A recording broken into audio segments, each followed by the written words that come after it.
All right, let's get right into it. We're going to talk about a very specific, very modern kind of feeling. That sense of being completely invisible, even when you're in a room packed with people. This isn't just about being alone, no. This is about being lonely in a crowd. It's such a weird, almost corrosive feeling, isn't it? I mean, you're at a party, a work thing, maybe just a packed coffee shop, and it feels like there's a pane of glass between you and everyone else. You're there, but you're not really there. So in this explainer, we're going to diagnose exactly why that's happening. So, first things first. Let's put a name to this whole experience. This feeling of being a ghost in the machine of your own social life. And this is the part that's so wild, right? You're good at it. You perform connection perfectly. You hit all the social cues. You laugh at the right jokes. But the second you walk away, you feel this surgically precise loneliness. It's like none of it ever touched you. And this is maybe the most important thing you'll hear today. If you feel like this, your first instinct is probably to blame yourself. What's wrong with me? Why can't I connect? But listen, this isn't a personality flaw. It's not about you. It's a diagnosis of the world we're all living in, how it's been engineered. So what is this architecture? Well, the diagnosis is a liquid world. And trust me, understanding this concept is the key to unlocking this whole thing. This idea actually comes from an incredible sociologist, Zygmunt Bauman. He came up with the term liquid love to describe how our bonds work now. See, in this modern world, permanence, well, it's suspicious. And commitment, it starts to look a lot less like a safe harbor and a lot more like a cage. And you can see how this all plays out, right? In a liquid world, connection is everywhere. It's abundant, it's cheap. We've got thousands of friends online. But because it's so cheap, real depth starts to feel, well, unnecessary. So what do? We get really, really good at navigating the surface. We're pros at it. But our actual selves, the person deep down, that part remains completely untouched. And that brings us to the core mechanism of this whole modern loneliness thing. We are constantly being consumed, but we're never actually known. And the engine driving this whole machine? It's something called the paradox of choice. I mean, just think about it for a second.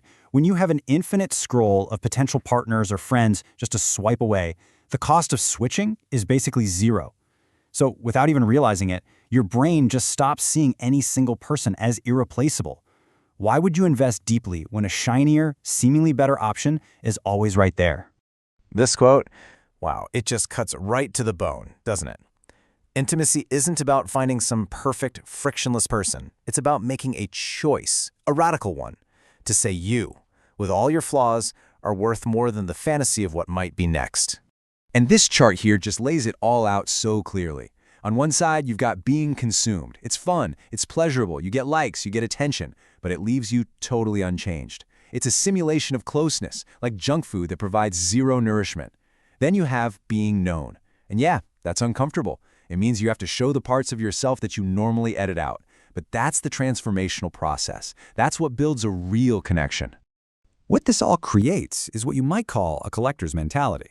We start treating people like they're trading cards or something, adding contacts, racking up followers, getting matches, but we never actually engage with the person. We've basically created an industry out of our own loneliness, building these massive, hollow networks that just make us feel more alone. Okay, so that's the diagnosis. And I know it sounds a little bleak, but here's the good news. There is a path back to solid ground. There is a way out of this.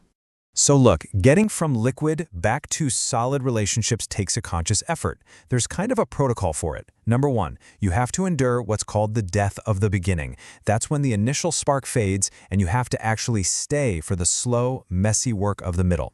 Number two, you got to learn how to repair conflict. You can't just use the clean escape of ghosting someone. And number three, you have to consciously choose the quiet stillness of stability over the constant addictive high of novelty. And this is such a huge mental shift. We've been trained by social media to think that a real connection should look like a constant highlight reel. But true, solid stability, it feels like a quiet Tuesday. It's that feeling where nothing amazing has to be happening because the peaceful stillness is all the proof you need that you've built something real. All right, now for the last part, and this might be the most challenging bit because it means we have to turn the focus back on ourselves and the choices we're making. Here it is. This might be the hardest truth in this entire explainer. It is so easy to blame the culture, to blame the dating apps, to blame the world, but we're not just victims of this liquid culture.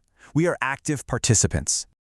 You know that freedom we protect so fiercely? The freedom to always have an exit strategy, to never be tied down, to keep our options open. Well, that freedom is an illusion. It's the very thing that has left us drifting, unmoored in this liquid world, completely unable to plant our feet on solid ground. So it all boils down to this one simple question. Now that you know this, now that you know the price of always having an escape route is feeling invisible, will you choose to stay? Will you make that radical decision to put both feet in and just stay?